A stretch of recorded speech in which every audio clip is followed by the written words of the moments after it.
हमने पूछा कि क्या यहाँ कर वोटर लिस्ट का पुनरीक्षण करने के लिए कोई अधिकारी या कर्मचारी आया था, तो इसकी इन लोगों को पूरी जानकारी नहीं थी। हमें लोगों के मिक्स जवाब मिले। किसी ने कहा आए थे, किसी ने कहा कोई नहीं आया। हाँ, इन गाँव वालों ने एक बात जरूर कही कि उनके पास पहचान के नाम पर आधार कार्ड है, उनका निवास प्रमाण पत्र भी नहीं है। कितना कोई आया?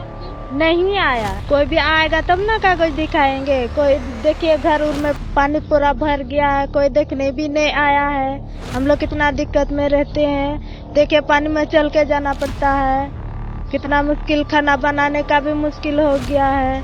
कहाँ बनाएंगे, छोटा छोटा बच्चा सब है, कैसे खिलाएंगे बना के।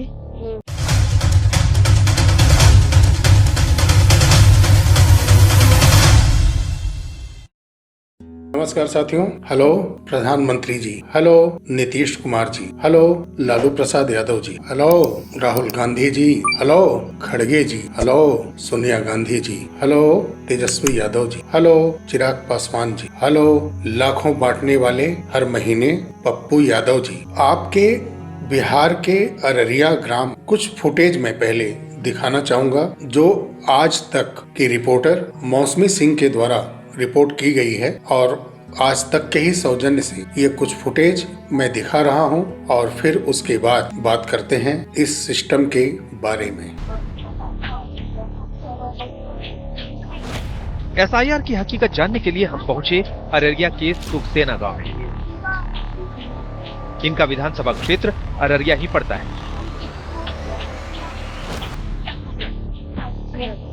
ये अति पिछड़ों का गांव है, जिसमें मुसहर समुदाय के लोग भी रहते हैं। गांव पहुंचते ही लोगों ने हमें ये समझकर घेर लिया कि कोई सर्वे करने आया है, कुछ तो मदद होगी। इन लोगों से बातचीत करने पर हमें पता चला कि इनका तो वोटर आईडी कार्ड ही नहीं बना है। हमको कुछ मालूम ही नहीं है अभी तक कि क्या है, वे लोग कहाँ है, कहीं किसी को बता दिया सड़क पर आके। हम लोग को दरवाजे पे आना चाहिए था, दरवाजे पे आए नहीं वे लोग। हम लोगों को जानकारी नहीं है वोटर आईडी कैसे क्या होगा। हम लोगों को बना हुआ पुराना वाला वोट गिरा रहे हैं उसमें। अब इसमें क्या कानून निकला है, क्या कायदा है, वो तो वेलो जी बताएंगे। अभी तक हम लोगों को सूचना नहीं मिली। तो ये बताइए, पूरी दुनिया में ये हल्ला हो रहा है, वोटर कार्ड बन रहा है, वोटर कार्ड बन रहा है। चाची, आपको कैसे, आपके गांव को कैसे हवा नहीं है? यहाँ पर कोई बोलेगा दीदी तब ना हम लोग जानेंगे। पूछते हैं तो कहता कि नहीं होता है, तो लोग बंद है ही है, वो है। तो मूर्ख आदमी हम लोग हैं, नहीं लिखा पढ़े हैं, जो बोलिए वही जानेंगे ना दीदी। हम लोग तो बोल रहे हैं, लड़ रहे हैं कि वोट दे रहे हैं, सब चीज दे रहे हैं। हम लोग वो दिन में कहाँ से फिर आता है कागज? तो कहता है कि हाँ बन रहा है, वो हो रहा है तैयारी। आप लोग के पास कागज नहीं तो आप लोग अभी तक ये लोग कोई सूचना नहीं दिया है। हम लोग नया वोटर लिस्ट में छट गया है कि हाँ आप अररिया से दूर दराज सुखसेना गांव में, जहां गांव वालों के पास जब हम आए, ये सब हम गांव में घूम ही रहे थे, तभी हमें पिंकी देवी मिली, जो हमें अपने घर ले गई।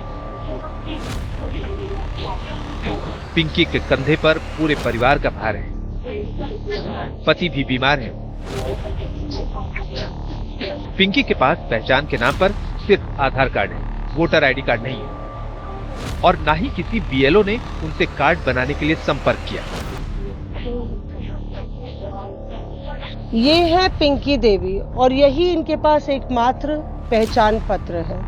इसके अलावा इनके बच्चे और इनके पति के पास और कोई पहचान नहीं है। भूपेंद्र के पास भी मात्र ये आधार कार्ड है, और इनको नहीं मालूम कि इस चुनाव में वो वोट डाल पाएंगे या नहीं। पिंकी मुसहर समुदाय से आती हैं, जो पूरे बिहार में लगभग 3.5% है। अति पिछड़े समुदाय में आता है, और बहुत ही गरीब तबके से पूरी जिंदगी इनकी जो है संघर्ष में है। पति की बीमार रहते हैं, तबीयत ज्यादा ठीक है नहीं। पिंकी को आज समझ नहीं आ रहा कि उनका वोटर कार्ड बनेगा भी तो कैसे बनेगा, क्या आगे का रास्ता है। आज आपको पता नहीं है कि आप वोट डाल पाएंगे? हमको तो पता नहीं है, वोट डाल पाएंगे नहीं, पता रहेगा तभी ना वोट डाल पाएंगे। यदि कोई अधिकारी आया था, क्या बोला आपको, क्या समझाया, कुछ आप लोग को समझ नहीं आया? कोई भी नहीं आया, नहीं बीए आया, नहीं कि कोई अधिकारी आया कुछ। हमने इलाके के बीएलओ को खोजा। ये नीरज कुमार है। इनकी जिम्मेदारी है इन गांव वालों का वोटर आईडी कार्ड बनाने की। घुसपैठ सका हम लोग बोलते हैं कि आप लोग वोटर कार्ड बना कर देना है आप लोग। बीएलओ नीरज कुमार अपनी तरफ से तमाम दलीलें देने लगे कि वोटर आईडी कार्ड देना उनका काम नहीं है। ये लोग जाता था कलेक्शन करने के लिए, वहाँ पे लेता था। अररिया ब्लॉक में लगभग 400। बीएलओ के अपने कई तर्क हैं, जैसे कि वोटर आईडी देना हमारा काम नहीं है, दस्तावेज अभी अपलोड नहीं हो रहे हैं, या कार्ड निकालने के लिए दूसरे बीएलओ से संपर्क करें। लेकिन सवाल ये है कि जब इतनी इंटेंसिव प्रक्रिया चल रही है कि किसी का वोट छूट न जाए, तो फिर ये लोग वोट कैसे डालेंगे? हम लोग बीएलओ को नहीं मिलता है, जैसे जोड़ दिए वो कार्ड बाय पोस्ट ऑफिस आता है, तो उसमें हम लोग क्या कर सकते हैं? हमें हमको कार्ड मिला कि नहीं मिला। एक नंबर कि जैसे इसको पर्ची मिला ना, अभी कबूल किया कि पर्ची मिला, पर्ची में इसका ईपी नंबर है तब तो पर्ची मिला, ईपी वोटर है ये है मतदाता तब तो पर्ची मिला। उस वोटर से जो है ये क्या बोलते हैं, ऑनलाइन से जाके कार्ड तो निकाल सकता है, 25 का 30 का लगता है, कार्ड निकल जाएगा आराम से। ये सब बहस यहाँ चल ही रही थी कि तुरंत गांव में कोई दूसरे व्यक्ति वोटर लिस्ट में पिंकी का नाम खोज लाए। यानी उनके नाम वोटर लिस्ट में तो हैं, लेकिन वो वोट कैसे दे पाएंगी, ये बड़ा सवाल है। लेकिन यहाँ तो पता चला कि पिंकी के अलावा और भी कई लोगों के घर के नंबर एक ही लिख दिए गए हैं। अब ये देखिए कि हम लोग पिंकी देवी के बारे में बीएलओ साहब कह रहे थे, तो यहाँ पे उनका एपिक कार्ड नंबर पता लगाने की कोशिश की गई, उनका एपिक कार्ड तो निकला है, लेकिन पिंकी देवी भी मकान संख्या 5 में रह रही हैं। यहाँ पे मीना देवी भी मकान संख्या 5 में रह रही है, वो है। और महावीर सिंह की है वो पत्नी है, और रविया देवी भी जो कि निखिलेश ठाकुर की पत्नी है वो रह रही हैं, और उमेश कुमार शर्मा, रामदेव शर्मा वो भी मकान संख्या 5 में रह रहे हैं।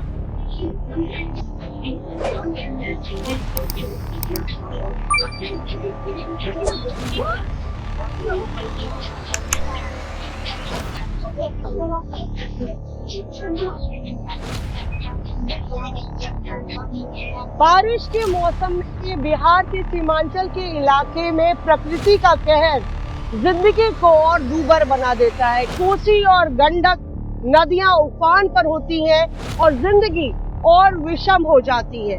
या में इनका घर घिरा हुआ है, पानी चारों तरफ है, और आते जाते कुछ इस तरह से लोग हैं। लगातार आधे घंटे इंतजार करने के बाद बड़ी मुश्किल से ये एक नाव आई है। गांव वालों के आने जाने का यही साधन है। तो सोचिए क्या आलम होगा उन लोगों के लिए जो इन तक पहुंचना चाहते होंगे या ये जिन तक जाना चाहते होंगे। आइए चलते हैं और जानते हैं यहाँ की हकीकत। संथाल आदिवासियों के इस गांव में पहुंचना बहुत मुश्किल काम है, खास तौर पर इस वक्त जब बाढ़ में गांव डूबा हुआ। नाव से ही जाना पड़ता है। तो क्या यहाँ अधिकारी ऐसे हालात में आए होंगे? देखिए, चुनाव आयोग को ये तस्वीर भी देखनी चाहिए जो आपको इस पूरे जल भराव की हकीकत सीमांचल में बता रही है। किस तरह से आदिवासी गांव डूबा हुआ है और कह रही हैं कि नाव नहीं होगा तो हम मर जाएंगे। कल्पना कीजिए कि क्या सरकारी कर्मचारी यहाँ पे आएंगे अब और यहाँ पे कागज दस्तावेज इनसे कितना लेके जाएंगे, कितना प्रैक्टिकल है इस संघर्षशील जीवन में इनके ऊपर ये बड़ा बोझ जो है उसको ढोना। गांव में पहुंचने पर हमें सूखी जमीन तो मिली, लेकिन बाढ़ का ये पानी लोगों के घरों में घुस चुका था। सुगेला टोला में 400 लोग रहते हैं। गांव टापू बन गया है। वहाँ पे खड़ी हुई हैं, आप देख रहे हैं, अपने चूल्हे को बचाने की कोशिश कर रही हैं, लेकिन अब तो सब कुछ पानी पानी हो चुका है। यहाँ पे उनकी पोतियां हैं और उनका पोता है। यहाँ पे पहचान के नाम पर सिर्फ आधार कार्ड है और आधार कार्ड को एसआईआर में स्वीकृत नहीं। तो वोट डाला है? नहीं डाला। नहीं। आपने डाला है? नहीं डाले। क्या है आइडेंटिटी पहचान पत्र के नाम पे आपके पास क्या है? आधार कार्ड। आधार कार्ड। आपके पास क्या है? आधार कार्ड सिर्फ। और कुछ है? नहीं, कुछ भी नहीं। वोट तो मेरे भैया डाले हैं, मेरी माँ, मेरे पापा है और मेरी दादी है। उन लोगों ने ही वोट डाला है और अभी तक तो हम लोग नहीं डाले हैं वोट। जो मेरी छोटी बहन लोग हैं उन लोगों का भी वोटर ID कार्ड अभी तक बना ही नहीं। हमने पूछा कि क्या यहाँ कर वोटर लिस्ट का पुनरीक्षण करने के लिए कोई अधिकारी या कर्मचारी आया था, तो इसकी इन लोगों को पूरी जानकारी नहीं थी। हमें लोगों के मिक्स जवाब मिले। किसी ने कहा आए थे, किसी ने कहा कोई नहीं आया। हाँ, इन गांव वालों ने एक बात जरूर कही कि उनके पास पहचान के नाम पर आधार कार्ड है, उनका निवास प्रमाण पत्र भी नहीं है।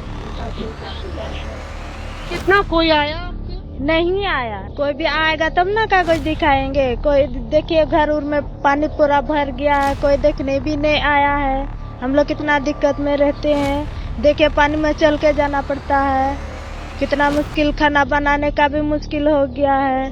कहाँ बनाएंगे, छोटा छोटा बच्चा सब है, कैसे खिलाएंगे बना के। साथियों, आपने देखा कि ये मुसहर बस्ती है।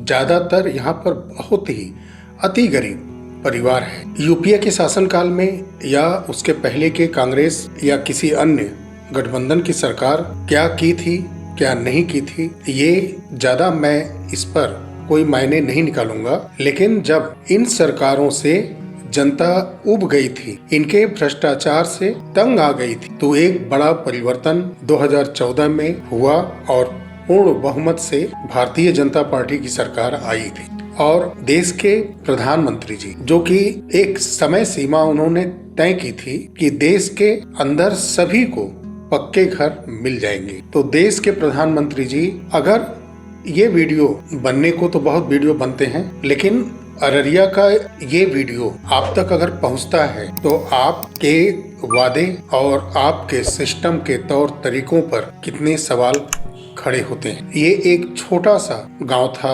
जहां कम से कम घुटने या उससे ज्यादा का पानी घर के अंदर भरा हुआ है और सभी मकान लगभग बांस, फट्टियों, तिरपाल, पुआल से बनाए गए। क्या आपके विकास की डोर इतने गरीब लोगों के द्वार से होकर नहीं गुजरती, या ऐसे गरीबों के द्वार तक पहुंचने के पहले ही अमीरों के दरवाजे तक ही वो जाकर के विकास की डोर थम जाती है, खत्म हो जाती है। नीतीश कुमार जी, आप 4 बार से मुख्यमंत्री लगातार लगभग 15-20 साल से हैं। आपके साथ गठबंधन में चाहे वो बीजेपी रही हो, चाहे वो आरजेडी रही हो, इन तीनों दल ने ऐसे पिछड़े इलाकों के लिए, सीमावर्ती इलाकों के लिए, ऐसे गरीब परिवारों के लिए क्या किया है? ना वहाँ जाने के लिए अच्छी सड़कें हैं, ना ही उनको आवास का लाभ मिला है, और ना ही जल भराव होने के बाद वो बैठ करके भोजन कर सकते हैं, ना ही शुद्ध पानी उनके पास है। कहने को तो आवास योजना, हर घर जल योजना प्रधानमंत्री जी संचालित कर रहे हैं, लेकिन गरीबों के लिए जमीनी स्तर पर दिखा कहीं आपको? तेजस्वी यादव जी और पप्पू यादव जी कहाँ हैं आप? चिराग पासवान जी और बुजुर्ग हो चले लालू प्रसाद यादव जी, आप लोग कहाँ हैं? ये आपका बिहार है, अररिया है। घुटनों तक पानी में कितने परिवार रह रहे हैं? ये तो एक छोटा सा जगह का वीडियो है। न जाने ऐसे कितने गांव होंगे जो कि 78 साल आजादी के बाद भी इतनी ज्यादा अति गरीबी के दौर से गुजर रहे हैं। प्रधानमंत्री की इतनी महत्वाकांक्षी हर घर पक्का हो जाए, कोई भी कच्चा मकान नहीं रहेगा, ऐसे योजना के बाद भी एक छोटे से ग्राम में इतने लोग बांस, फट्टी, तिरपाल, पुआल के मकान में रह रहे हैं। मकान कहना गलत होगा, ये झोपड़ी बना करके एक प्रकार से रह रहे हैं। सोचिए कि इनका भोजन, मल मूत्र, पेयजल कैसे होता होगा। और इस सिस्टम की खामी देखिए। जो भी इस वीडियो में दिख रहे हैं, मैं उनको स्वतंत्र भारत जब से हुआ है तब से मैं उनको यहाँ का नागरिक मानता हूँ। तब से अब तक 78 सालों में उनको पक्का घर नहीं मिल पाया। कितने दुख की बात है, कितने शर्म की बात है भारत सरकार और बिहार सरकार के लिए। आप सोचिए, सिस्टम की खामियों को देखिए कि वोट के लिए इतना जद्दोजहद है, इतना एनजीओ एडीआर भी है। एडीआर एनजीओ जिनके वकील प्रशांत भूषण जी हैं, और वो गरीब के वोट के लिए, उनके हक के लिए लड़ रही है। उनकी भी नजर वहां तक कभी नहीं पहुंची। या उन जैसे गांव के गरीब जो लोग रह रहे हैं प्रदेश के अंदर, कहीं अन्य जगह जो ऐसे लोग रहते हैं गरीब, वहां उनकी एनजीओ की भी नजर नहीं पहुंची। इन 78 साल में नेता वोट लेने के लिए हर जगह पहुंच जाते हैं, लेकिन जब वोटरों को सरकारी योजनाओं के पूरे लाभ पहुंचाने होते हैं तो कोई उनका नुमाइंदा भी नहीं पहुंचता। और इस सिस्टम की सबसे खामी ये है, आपने देखा होगा कि वहां पर सबके पास आधार कार्ड मौजूद है। अब सोचिए कि आधार कार्ड मौजूद है, आधार कार्ड बनाने के लिए कोई ना कोई दस्तावेज तो चाहिए ना। ये लॉजिक क्वेश्चन है कि नहीं इस पूरे सिस्टम से। एक प्रधानमंत्री से लेकर के एक पार्टी जो तय करती है BLA और राज्य सरकार जो तय करती है BLO, सबसे यही सवाल है। और जो ऑपरेटर हैं आधार के और जो रजिस्ट्रार हैं आधार के UIDAI, इस सभी प्रश्नों का जवाब दे। पहले उनका आधार कार्ड कैसे बना? आज उनके पास आधार कार्ड के अलावा कोई चीज नहीं है तो आधार कार्ड कैसे बन गया? जब उनके पास कोई पेपर है ही नहीं तो आधार कार्ड बना कैसे? या जिन पेपर से उन्होंने आधार कार्ड बनवाया वो पेपर उनके पास क्यों नहीं है?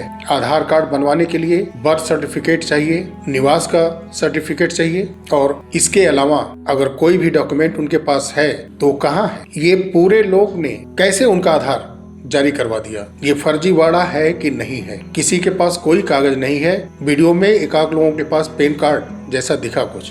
इतने गरीब, कुछ लोग बहुत ही कम पढ़े लिखे जो कैमरे पर बात कर पा रहे हैं। मेरा इस सिस्टम से सवाल है कि ऐसे संस्थाओं को उखाड़ कर फेंकिए। जब आधार के डॉक्यूमेंट आपके यहाँ पहुँचते हैं तो उसको सत्यापित करने के लिए इतना कमजोर सिस्टम क्यों है? कैसे कोई फर्जी डॉक्यूमेंट लगा करके बर्थ सर्टिफिकेट, निवास प्रमाण पत्र, चाहे वो कास्ट सर्टिफिकेट हो, कैसे इन फर्जी डॉक्यूमेंट को आप अप्रूवल देते हैं और आधार कार्ड कैसे जनरेट कर दिया जाता है? क्यों नहीं पर्याप्त समय लेकर के ग्राउंड लेवल पर इसकी इंक्वायरी करके आधार कार्ड जारी की जाती है? मुझे ऐसे लोगों के लिए जो कि 78 साल लगभग 2 पीढ़ी वहां पर गुजार चुके हैं और विकास का नारा बुलंद करने वाली कांग्रेस से लेकर के कांग्रेस से अलग हुई तमाम पार्टियां बना करके लोग और उसके बाद अब बीजेपी, देखा जाए तो भारतीय जनता पार्टी के अलावा जितने भी पार्टियां हैं लगभग वो कांग्रेस के अंदर से ही निकल करके बनी, उनको छोड़कर ही बनी है। मतभेद हुए, कुछ विचार के भेद हुए और उनसे निकल करके पार्टियां बनाई। लेकिन ये राजनीतिक उथल पुथल तो अलग मैटर है। क्या किए आज तक आप लोग? जो देश के आजादी के बाद 2-2 पीढ़ियां निकल गईं और उनके यहाँ एक पक्का मकान नहीं बन सका, उनके घर में एक नल नहीं लग सका, उनके घर तक बिजली नहीं पहुंच सकी, आज भी जल जमाव की स्थिति में वो खड़े हैं पानी के अंदर, सोने की जगह नहीं है, वो नित्य क्रिया के लिए कैसे जाते आते होंगे कहीं पर? धिक्कार है भारत के सभी राजनीतिक पार्टियों पर जो कि किसी को न्याय भी नहीं दे सकती और वोट के लिए सुप्रीम कोर्ट तक पहुंच जाती हैं। लाखों रुपए के फी दे के वकील को खड़े कर देती हैं वोट लेने के लिए। सिर्फ वोटरों की सुध किसी को कभी नहीं, क्योंकि वोटरों को तो कपड़े, शराब, मांस, मदिरा दे करके लुभा करके वोट ले लिया जाएगा, नहीं तो फिर वो गुंडागर्दी का स्वरूप दिखा करके वोट ले लिया जाएगा। लेकिन जमीनी हकीकत जो दिखी वो रुलाने वाली है और सारे राष्ट्रीय और क्षेत्रीय लेवल के पार्टियों को धिक्कारने वाली है। देश को आजाद हुए 78 साल और इस देश में अभी भी सभी फर्जी डॉक्यूमेंट बनते हैं और ये SIR के मुद्दे पर सुप्रीम कोर्ट भी मान चुका है। कितने शर्म की बात है कि सुप्रीम कोर्ट और ये राजनीतिक दल अभी तक इतना आधुनिक युग आ चुका है, आर्टिफिशियल इंटेलिजेंस का जमाना है और यहाँ पर फर्जी दस्तावेज की इंक्वायरी तक नहीं की जा सकती। फर्जी दस्तावेज के बलबूते सारे डॉक्यूमेंट बनवा लिए जा रहे हैं। वह है हमारा भारत और यहाँ का न्याय तंत्र, कार्य तंत्र, विधायिका तंत्र। वाकई धिक्कार है। कोई ऐसा दल नहीं होगा जिनके पास करोड़ों रुपए पार्टी फंड में न हो। इसी जनता के पैसे से लेकिन वो काम करते हैं। इसी देश के बड़े लोगों, उद्योगपतियों से चंदा लेकर के वो अपना खजाना भरते हैं और इसी देश के गरीबों तक टैक्स पेयरों के पैसे को उनके जीवन की खुशियों के स्वरूप में वो कर भी नहीं पाते।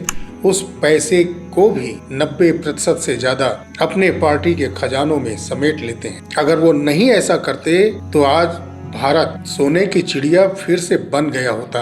सत्य तो ये है कि पार्टियां ही अपने पास देश की खुशियों को गिरवी रख ली। वो जितना चाहते हैं उतना जनता को हंसाते हैं, जब वो चाहते हैं रुला देते हैं। जब वो चाहते हैं तो न्याय के नाम पर ठग लेते हैं, वोट के नाम पर थोड़ी सी मुस्कान दे करके उनके हक को छीनने के बाद 5 वर्ष तक के लिए रोने के लिए छोड़ देते हैं। और ये जनता जात मेरी जात का है तो वो कितना भी गंदा काम कर ले, मुझे चुनना उसी को है। हर कोई वहां पहुंचने के बाद उसी सिस्टम में बंध जा रहा है। नहीं, अगर ऐसा कोई भी अगर ईमानदार व्यक्ति आता भी है तो उस सिस्टम की भ्रष्टता उसको दबोच लेती है, खुलकर चलने नहीं देती है, और ये कड़वी सच्चाई है। चलिए मिलते हैं अगले वीडियो में, तब तक के लिए नमस्कार। जय हिंद, जय भारत, वंदे मातरम।